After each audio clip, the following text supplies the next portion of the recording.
Y estaremos leyendo los versos 13 hasta el 16. Cuando lo tengan, se pongan en pie en confirmación de la palabra de Dios.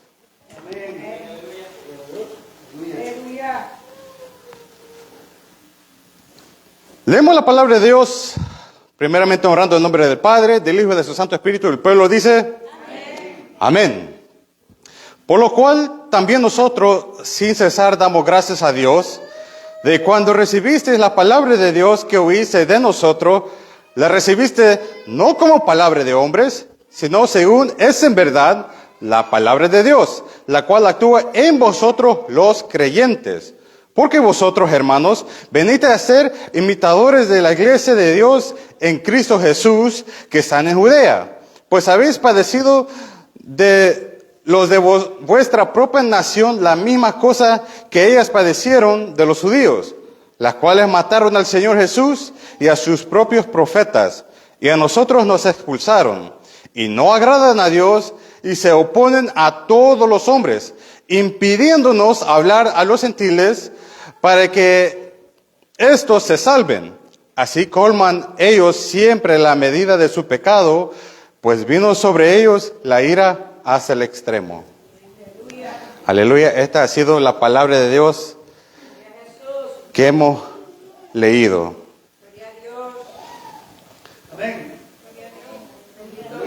El plan de redención, aleluya, es una realidad agridulce. En otras palabras, amarga y dulce.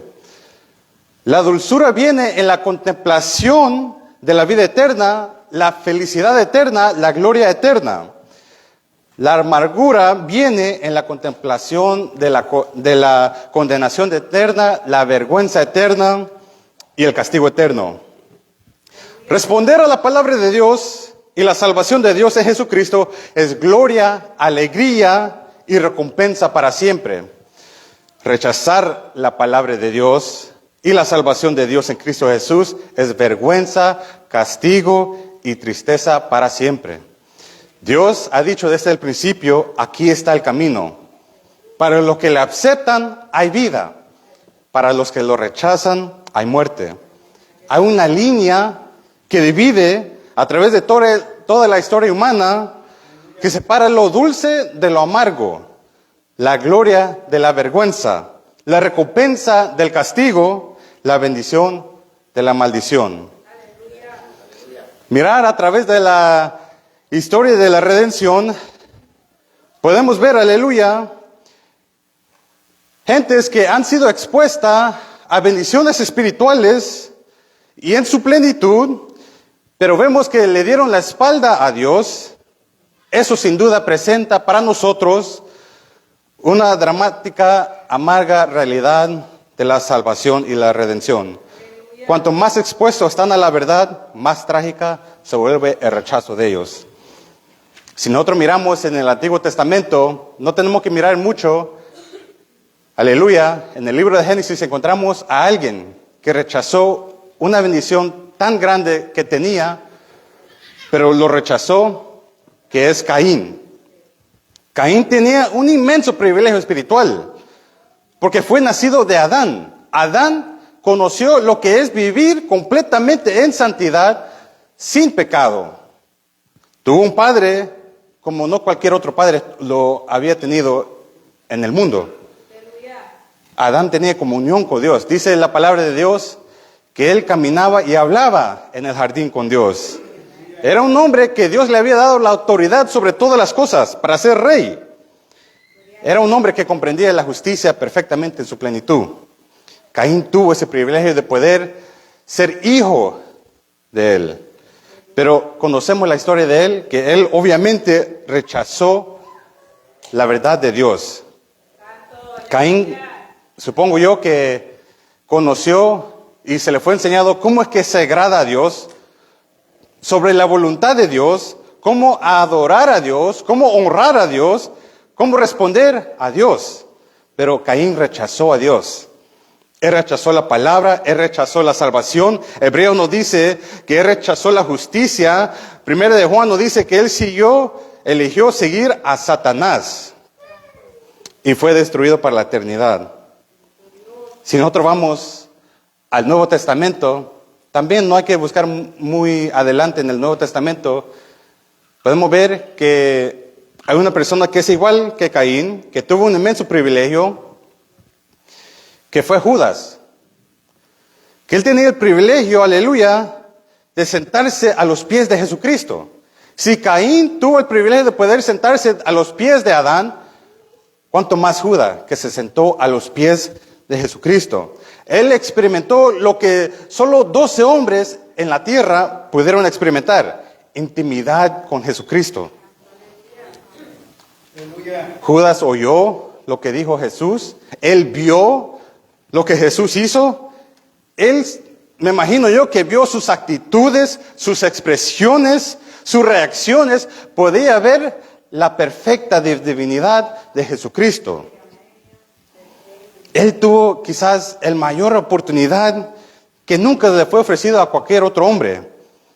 Pero vemos que él también rechazó a Dios, rechazó a Cristo, rechazó al Mesías, rechazó la palabra de Dios.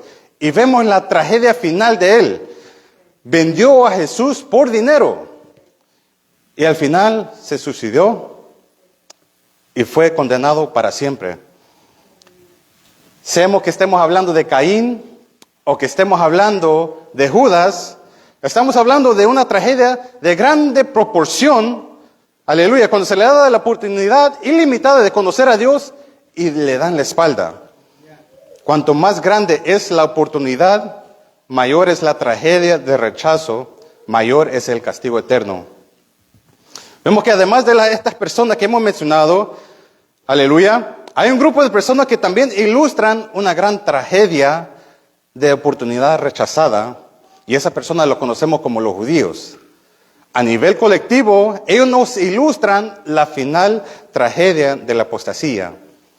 Pablo escribe allá en Romanos 3 que ellos fueron dados el privilegio de recibir la palabra de Dios. En Romanos 9, Pablo dice que ellos fueron dados el privilegio de recibir la adopción, la gloria, los pactos, la ley, el servicio del templo y las promesas. Pero los judíos lamentablemente rechazaron a Dios, rechazaron la palabra de Dios, rechazaron al Mesías y hasta el día de hoy continúan haciéndolo. En contraste a los judíos tenemos a los tesalonicenses. La oportunidad que ellos tuvieron de escuchar la palabra de Dios fue muy limitada. Solo ocurrió en algunas semanas. Tenían una oportunidad muy limitada de escuchar la verdad. Y está en la mente de Pablo cuando escribe esta carta. Pablo compara, aleluya, a los tesalonicenses que ellos creían con oportunidades muy limitadas en un corto espacio de tiempo, comparados a los judíos que rechazaron con oportunidades ilimitadas en un gran espacio de tiempo. Entonces lo que tenemos aquí y lo que hemos puesto por título, tenemos en esta sesión un pueblo para alegrarse, que son los tesalonicenses, y un pueblo para entristecerse, los judíos incrédulos. Un pueblo, podemos ver que un pueblo que fue bendecido y un pueblo que fue maldito. Y estaremos viendo estos dos puntos que Pablo escribe aquí a los tesalonicenses. Primero estaremos viendo un pueblo para alegrarse. Aleluya. Dice el verso 13 que hemos leído: por lo cual también nosotros sin cesar damos gracias a Dios de cuando recibiste la palabra de Dios que oíste de nosotros, la recibiste no como palabra de hombres, sino según es en verdad la palabra de Dios, la cual actúa en vosotros los creyentes. Porque vosotros, hermanos, veniste a ser imitadores de la iglesia de Dios en Cristo Jesús, que están en Judea, pues habéis padecido de lo de vuestra propia nación, la misma cosa que ellas padecieron de los judíos. Vemos que como Pablo, Silas y Timoteo solo se quedaron por un tiempo breve, aleluya, aquí en esa iglesia, y a Pablo le preocupaba, aleluya, el estado espiritual de esta iglesia, porque él no quería que ellos flaquearan, aleluya, porque estaba en medio de una sociedad inmoral, aleluya, y donde el ambiente religioso pagano era muy fuerte. Dios, aleluya. después de algunos meses, vemos que Pablo envió a Timoteo para averiguar cómo estaba la iglesia de Tesalónica. En 1 Tesalonicenses 3, capítulo 3, verso 5, dice: por lo cual también yo, no pudiendo soportar más, envié para informarme de vuestra fe. No sé que os hubiese tentado el tentador y que nuestro trabajo resultase en vano. Pablo estaba profundamente preocupado por ellos. Pero cuando Timoteo regresa, en verso 6, dice: Él volvió a vosotros, de vosotros a nosotros, y nos dio buenas noticias de vuestra fe y amor, y que siempre nos recordáis con cariño, deseando vernos como también nosotros a vosotros. Las noticias fueron buenas. Pablo reconoció que sin cesar era Dios el que daba el poder a la verdad. Él lo había expresado al principio de la carta, en el capítulo 1, verso 2. Damos siempre gracias a Dios por vosotros. Pablo aquí repite la razón por qué sin cesar daba gracias a Dios por los tesalonicenses. Y aquí vemos que la expresión por lo cual, aunque podemos ver que es singular, tiene 3 puntos por la gratitud de Pablo. Número 1, el recibimiento de la palabra de Dios. Número 2, su honra a los santos. Y número 3, su perseverancia en el sufrimiento. Estamos viendo el primer punto, aleluya, el recibimiento de la palabra de Dios por los tesalonicenses. El verso 13 nos dice: de cuando recibisteis la palabra de Dios, ¿qué oíste de nosotros? La recibiste no como palabra de hombre, sino según es en verdad la palabra de Dios, la cual actúa en vosotros los creyentes. Primero vemos como Pablo estaba agradecido por la recepción de esa iglesia, aleluya, a la palabra de Dios. Este era el punto de la alegría de Pablo. Él estaba muy alegre porque ellos recibieron la palabra de Dios. Era una iglesia que tenía la respuesta adecuada hacia la palabra de Dios. En el versículo 6 del capítulo 1 dice que recibieron la palabra aunque había mucha tribulación. Aunque el precio era muy alto, ellos la recibieron con alegría. Eran tierra fértil. Ellos prepararon el corazón, Dios preparó el corazón y ellos recibieron la palabra con fe. La frase de cuando recibisteis, Pablo aquí quizás se recuerda, aleluya, de cuando llegó por primera vez a Tesalónica, que nos cuenta ya en Hechos 17, que Pablo, Timoteo y Silas le trajeron el evangelio a ellos y ellos lo recibieron. Escucharon lo que ellos tenían que decir y lo que escucharon ellos fue la palabra de Dios.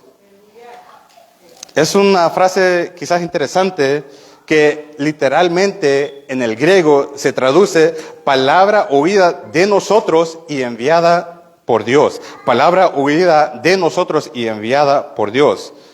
O sea que, en otras palabras, podemos decir, era nuestro hablar, pero era Dios contra la fuente. Ellos eran la portavoz de Dios para decir las palabras de Dios. El mensaje vino de Dios. Por eso Pablo se refiere varias veces aquí en el capítulo 2, aleluya, que es su mensaje como el evangelio de Dios, que lo vemos aquí en el capítulo 2, en su verso 2, 8 y 9. Vino de Dios, se originó de Dios. Y Pablo era la herramienta que Dios usó para decir las palabras de Dios, para poder escribir las palabras de Dios. Entonces, el mensaje que ellos predicaron, aleluya, no vinieron de ellos mismos, sino que vino de Dios. No fue palabra de Pablo, no fue de consejo humano, no era algo que habían recibido de cualquier otra persona. En Hechos, capítulo 8, en su verso 14, dice: cuando los apóstoles que estaban en Jerusalén oyeron que Samaria había recibido la palabra de Dios, enviaron allá a Pedro y a Juan.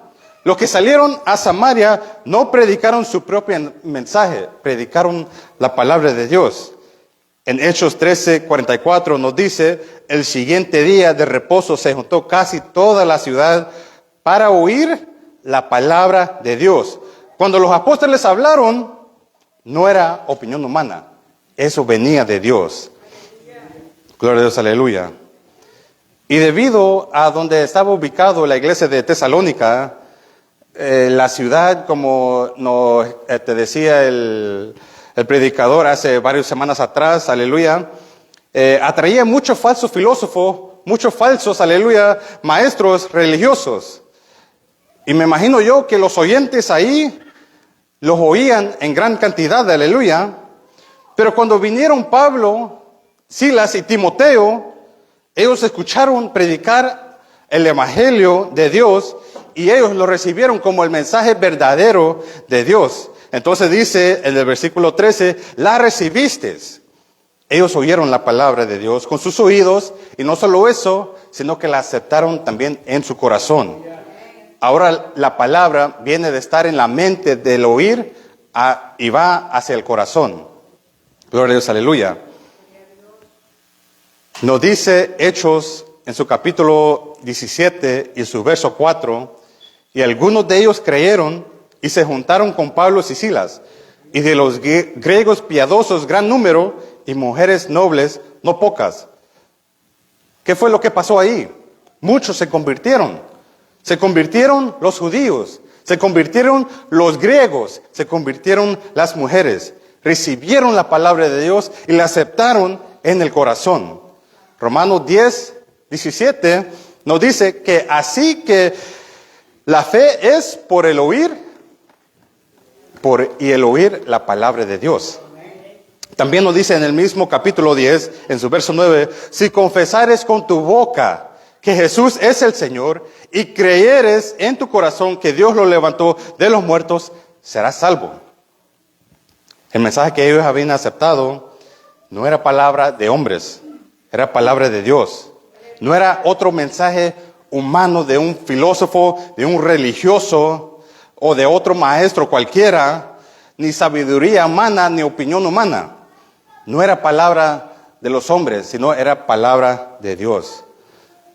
A los Corintios, Pablo se escribe, además os declaro, hermanos, el evangelio que os he predicado, el cual también recibisteis, en el cual también perseveráis. Porque primeramente os he enseñado lo que asimismo recibí, que Cristo murió por nosotros, por nuestro pecado, conforme a las Escrituras, y que fue sepultado, y que resucitó al tercer día, conforme a las Escrituras. A los Gálatas, él les dice, mas os hago saber, hermanos, que el evangelio anunciado por mí no es según hombre, pues yo ni lo recibí ni lo aprendí de hombre alguno, sino por revelación de Jesucristo. Lo que vemos aquí es que los tesalonicenses oyeron en verdad la palabra de Dios. A diferencia de la palabra de hombre, la palabra de Dios no es vacía, no es impotente, no es inerrante. Filipenses nos dice, allá en el capítulo 2, en su verso 13, porque Dios es el que en vosotros produce así el querer como el hacer por su buena voluntad. La palabra de Dios siempre actúa, siempre lleva a cabo su propósito en las vidas de los creyentes. Miren lo que dice aquí Isaías 55, en su verso 11.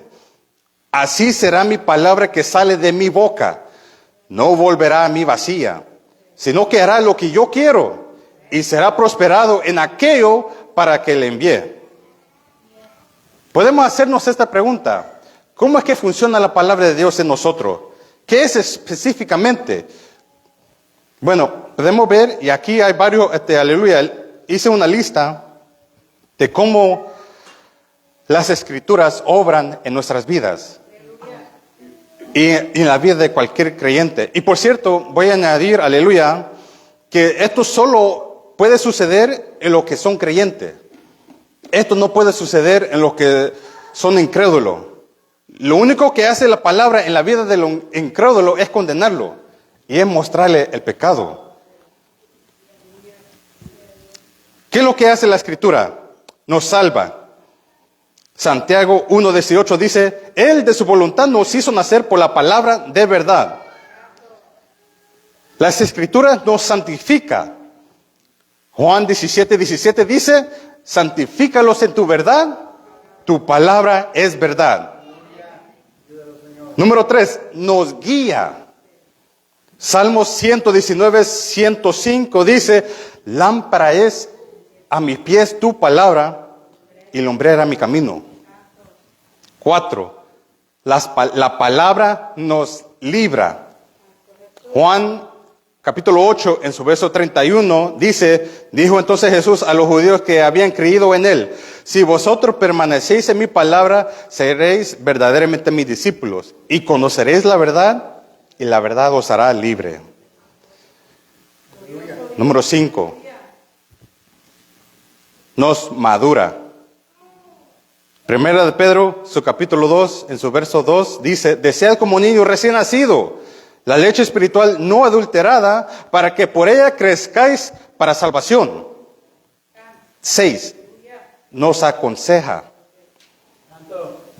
Dice su palabra en Salmos 119, verso 24: pues tus testimonios son mi delicia y mi consejero.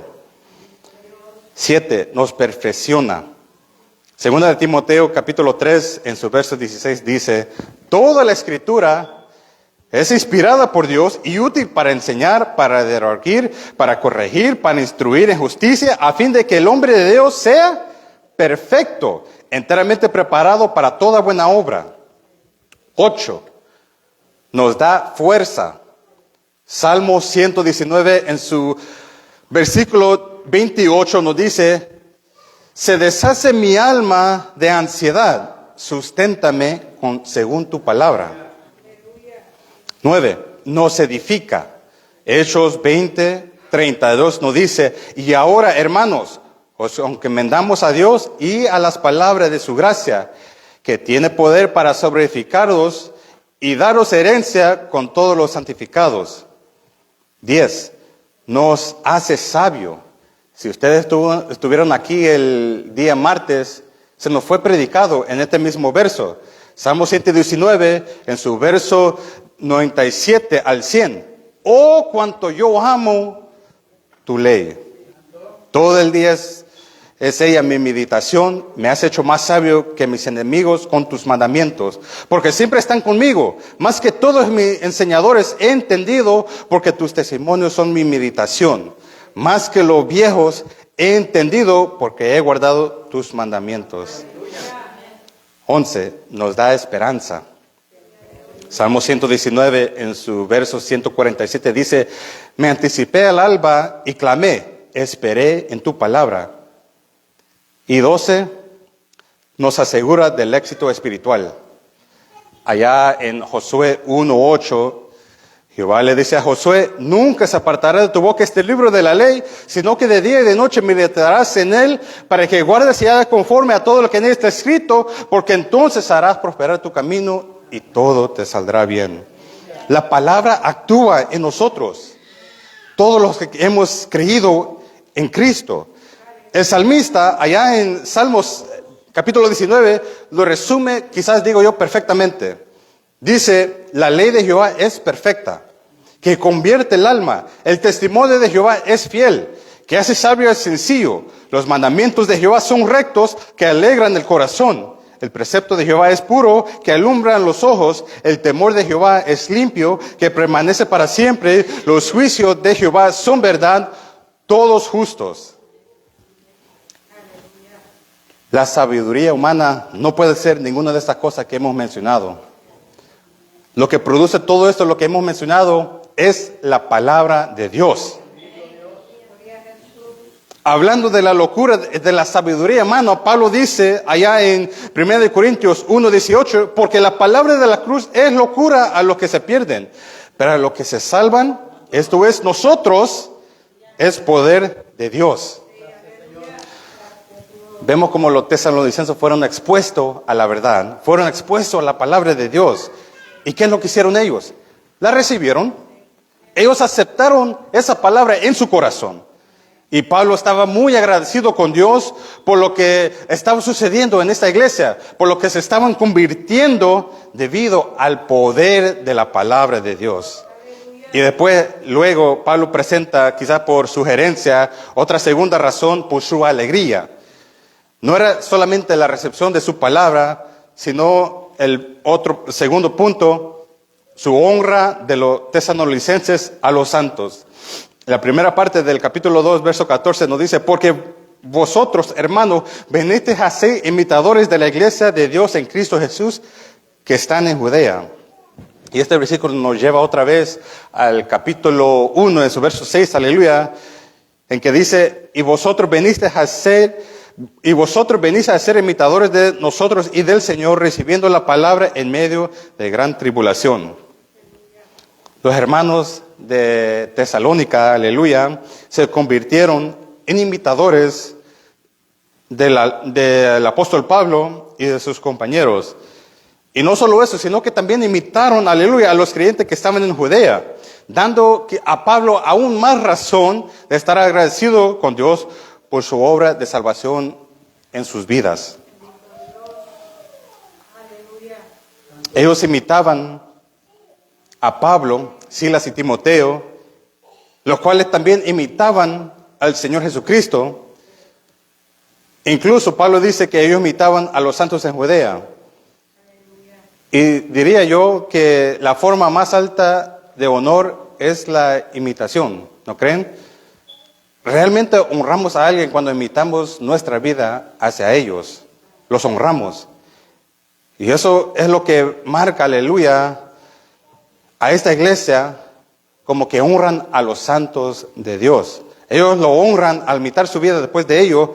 Ellos recibieron la palabra de Dios y después imitaron sus vidas, las cuales tenían respeto por Cristo, a quien querían imitar. Tenían respeto por lo que habían traído el Evangelio. Ellos lo querían imitar. Ellos tenían un anhelo, digo yo, en su corazón de ser igual a Cristo. Un anhelo, aleluya, a ser como los predicadores que le habían traído el Evangelio. Vinieron a ser imitadores de la iglesia de Dios en Cristo Jesús que estaban en Judea. Y vemos cómo la iglesia de Judea fue perseguida. Y Pablo hizo un énfasis aquí, en el cual vamos al punto número 3, la perseverancia de los tesalonicenses en el sufrimiento. Dice la otra parte del verso 14, pues habéis padecido de los de vuestra propia nación la misma cosa que ellas padecieron de los judíos. La iglesia judía lo había tenido muy difícil. La iglesia original en Jerusalén lo tenía muy difícil y fueron perseguidos.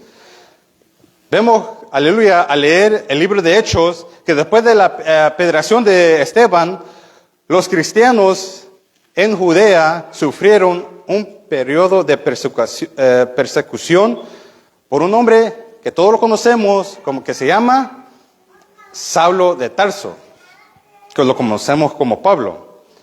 Vemos como cuando Pablo se convierte, la iglesia tuvo un periodo de paz. La persecución se debilitó por un poco de tiempo, pero no tardó, aleluya, mucho tiempo en que se comenzase de nuevo.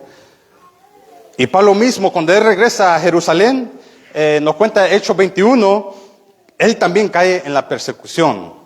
Aquel que una vez fue perseguidor, vino a ser el perseguido.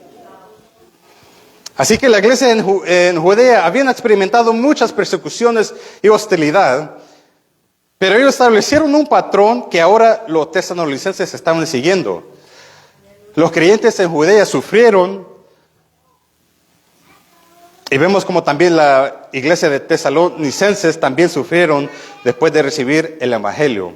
Habían padecido la persecución de los de su propia nación. ¿Y dónde está realmente la imitación de los cristianos judeos? Es que en la forma en cómo ellos responden a la persecución. Si puedo decir algo, no tenemos que permanecer mucho tiempo en la fe para ser espiritual. La espiritualidad es absoluta.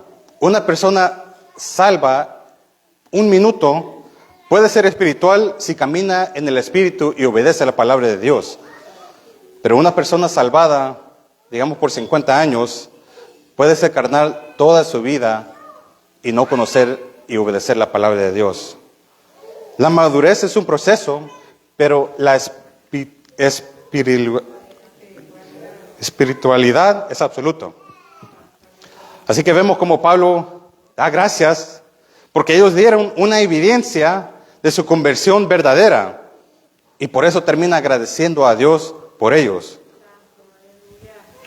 Pero vemos como aquí también podemos ver otra cosa, que Pablo continúa reflexionando, hablando de su gozo y su aliento debido a lo que los tesalonicenses habían recibido la palabra de Dios y habían progresado espiritualmente, pero al final del capítulo, de su verso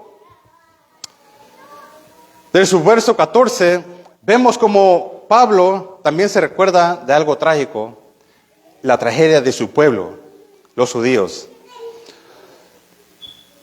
Pablo primeramente da gracias a Dios para un pueblo por quien alegrarse, y después luego se traslade al otro lado, al contrario, a un pueblo por qué entristecerse. Y esta es la segunda razón por qué Pablo da aquí en esta carta un pueblo para entristecerse. Dice el verso 15 al 16, los cuales mataron al Señor Jesús y a sus propios profetas, y a nosotros nos expulsaron, y no agradan a Dios, y se oponen a todos los hombres, impidiéndonos hablar a los gentiles para que estos se salven. Así colman ellos siempre la medida de su pecado, pues vino sobre ellos la ira hasta el extremo.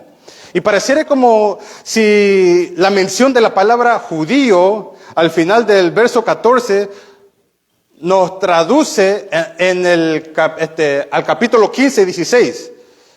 Los judíos vemos que eran contrarios a los creyentes de Tesalónica. Si nosotros hemos leído el libro de Hechos, vemos que Pablo tuvo un constante conflicto con los judíos que parecía que no paraba. Vemos que en la conversión de Pablo, en el capítulo 9 de Hechos, él comienza persiguiendo a los cristianos y después termina predicando a Cristo. Él se había convertido a Cristo y en el momento que llegamos, aleluya, al versículo 20 del capítulo 9 en Hechos, él ya embarcó su ministerio de predicar la palabra de Dios. Está predicando a Jesús. Pero cuando vieron los judíos que el evangelio se estaba proclamando por Pablo y por sus compañeros, ¿cómo reaccionaron los judíos? Se llenaron de odio, se llenaron de envidia, quizás podemos decir se llenaron de rabia, porque estaban proclamando la palabra de Dios. Y Pablo, un judío, hablándole a los gentiles, que en los ojos de ellos eran impuros. Así que vemos en Hechos 13, desde el versículo 40 hasta el 50, uno puede ver la reacción de ellos hacia los apóstoles. En Hechos capítulo 14, los judíos también se agitan a la multitud para atacar y apedrear a Pablo. En el capítulo 17, aleluya, parece que nada cambia. La envidia, los celos, la hostilidad hacia a Pablo es constante. Los judíos van al mercado y contratan a algunos locales para iniciar un disturbio con los que predican el evangelio. Si seguimos en Hechos, capítulo 19, del verso 8 al 10, vemos que los judíos ahí se niegan a escuchar la palabra, se niegan a creer, maldicen el cristianismo, abiertamente, públicamente lo maldicen entre la multitud. En el capítulo 21, vemos que el apóstol regresa a Jerusalén. Me imagino yo que algunos de los judíos, quizás sin duda, se presentaron en Jerusalén para Pentecostés y ellos acusaron a Pablo de estar en contra de la ley, en contra del templo, en contra del culto. ¿Y qué es lo que hacen ellos? Arrastran a Pablo y comienzan a golpearlo hasta matarlo. Le dan patadas, puñetazos, me imagino. Pero vemos que su vida fue rescatada. Y así vemos constantemente en el libro de los Hechos que fue un constante conflicto entre los judíos y los apóstoles. Dice 2 de Corintios, en su capítulo 11, en su verso 24, de los judíos 5 veces he recibido 40 azotes, menos uno. O sea que estuvo en constante conflicto con ellos por proclamar la palabra de Dios. Allá en Romanos capítulo 9, Pablo escribe que son israelitas, de los cuales son la adopción, la gloria, el pacto, la promulgación de la ley, el culto y las promesas, de quienes son los patriarcas, y de los cuales según la carne vino Cristo, el cual es el Dios sobre todas las cosas, bendito por los siglos. Amén. Él resume la posición de los judíos, allá en Romanos 10, su verso 2, que le dice, porque yo les doy testimonio de quien tiene celo de Dios, pero no conforme a ciencia, porque ignorando la justicia de Dios y procurando establecer su propia, no se han sujetado a la justicia de Dios.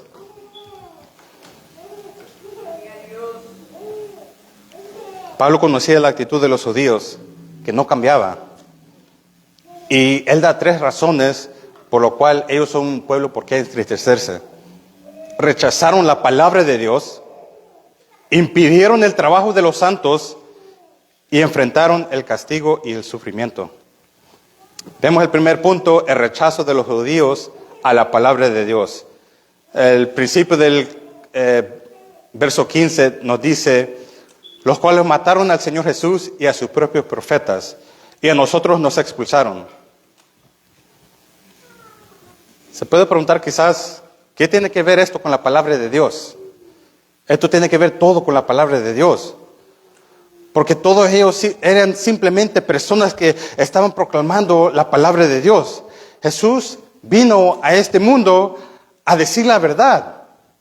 Los profetas habían predicado de parte de Dios. Los apóstoles estaban proclamando el evangelio que venía de Dios. Pero vemos la actitud de ellos. Mataron a Jesús, mataron a los apóstoles, mataron a todos los que proclamaban el nombre de Dios.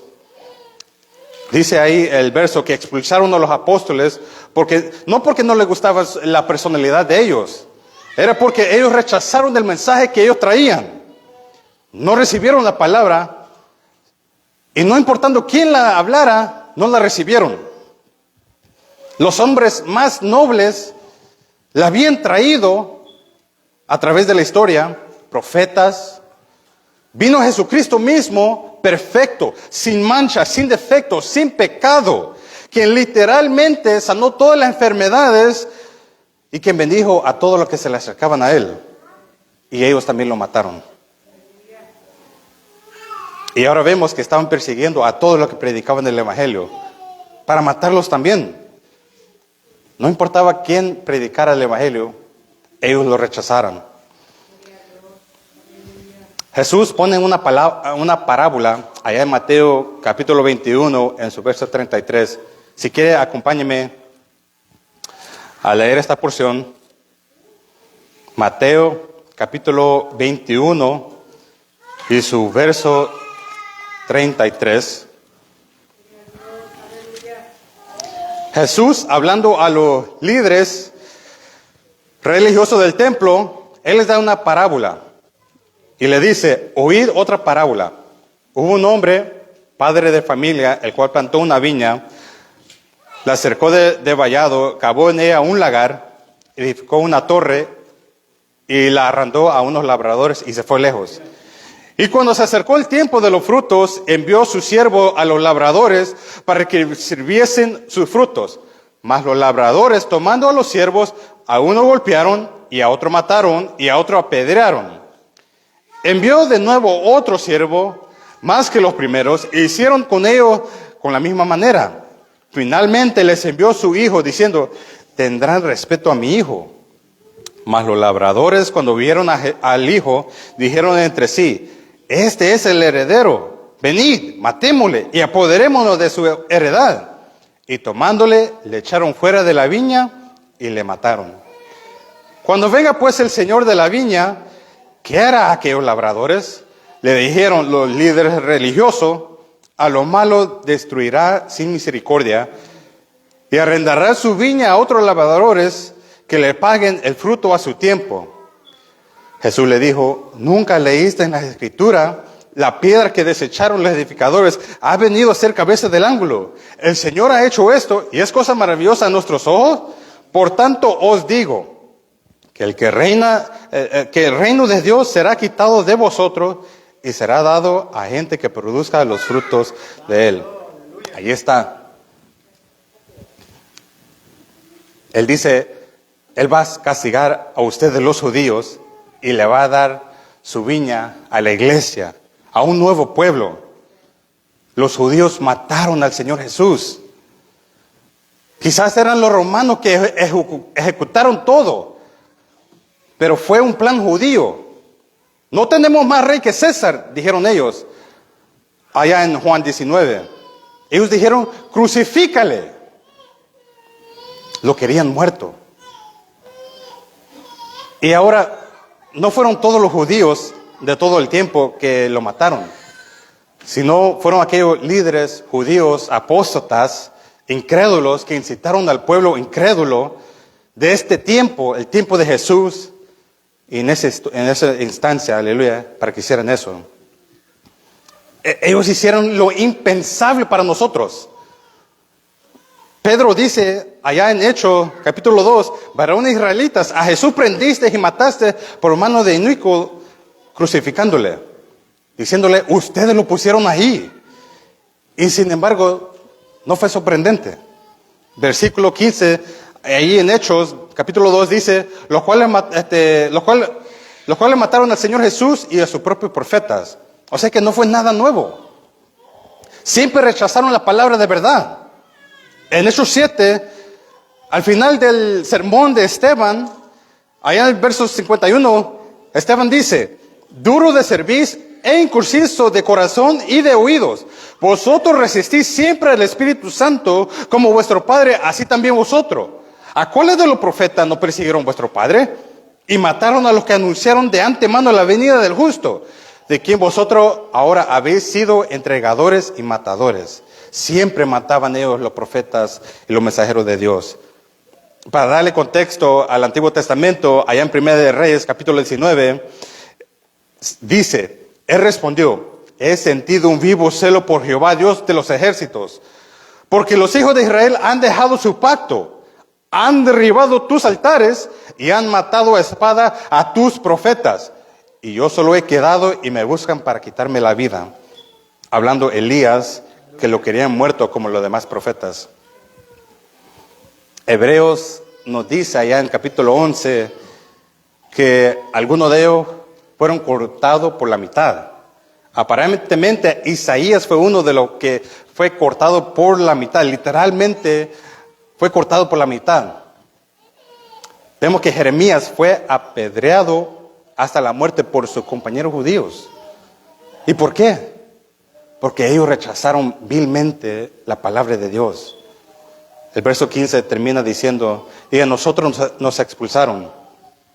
Y un estudioso, aleluya, dice que esta idea transmite la idea de cazar algo como un animal. O sea que estar cazando para matar. Ellos nos cazan con la intención de matarnos. Hay judíos hoy en día que también actúan de la misma manera. De hecho, quizás en Jerusalén y en Palestina es muy difícil predicar el Evangelio.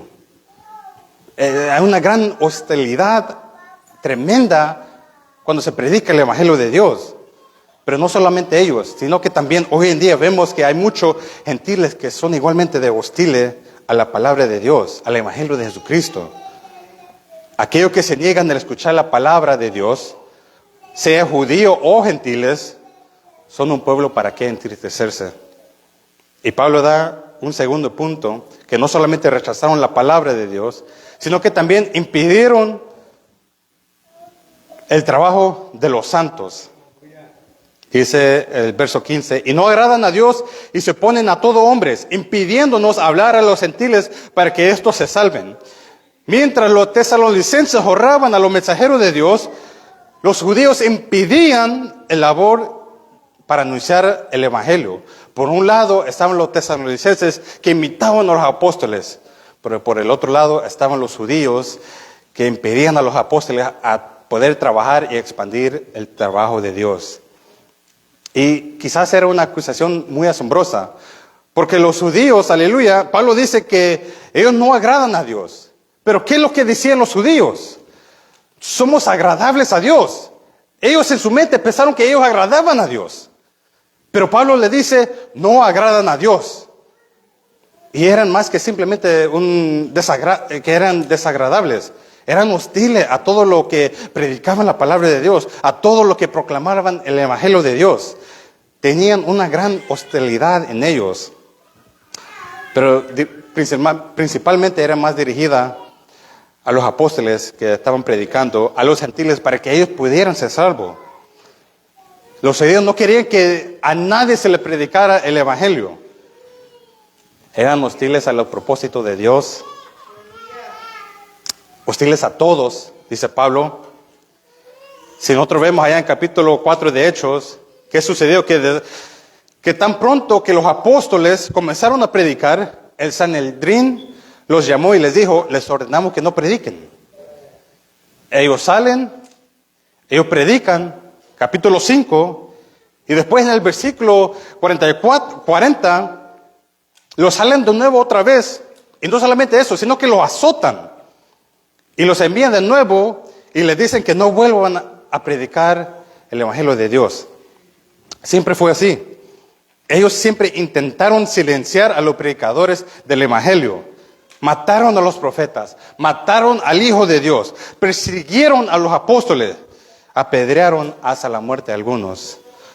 Todo lo posible para que no hablaran el evangelio de Dios. Así de fuertemente rechazaban la palabra de verdad. Y eran muy hostiles a los santos que también vivían en esa verdad. Y después luego Pablo da una tercera razón por un pueblo por qué está triste. El castigo de los judíos en el sufrimiento. Al final parte del verso 16 dice, así colman ellos siempre la medida de su pecado, pues vino sobre ellos la ira hasta el extremo. Los tesalonicenses habían tenido perseverancia en el sufrimiento y ellos salieron triunfantes. Sin embargo, los judíos se enfrentaban a una situación completamente diferente. Ellos no podían soportar su castigo final, su castigo mortal y aterrador. Literalmente dice que siempre acumula sus pecados hasta el límite. Allá en Génesis, aleluya, hablando el mismo lenguaje, Jehová dijo, no contenderá mi espíritu con el hombre para siempre. O sea que llegará a un punto donde se llenará. Jesús dijo allá en Mateo 23:32, vosotros también llenad la medida de vuestro Padre. Y aquí Pablo dice, y vosotros siempre lo llenáis. Siempre llevan su pecado al límite absoluto, y una vez que la copa se comienza a desbordar, el juicio es inevitable, va a venir.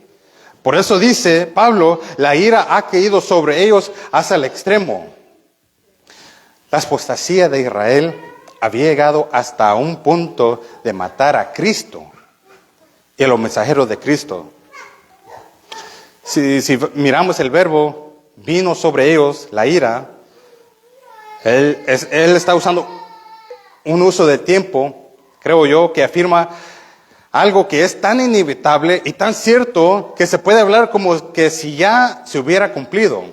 Y vemos nosotros, después de que esta carta fue escrita, que en el año 70 después de Cristo había una tremenda tragedia, devastación, mortandad, aleluya, en el pueblo judío.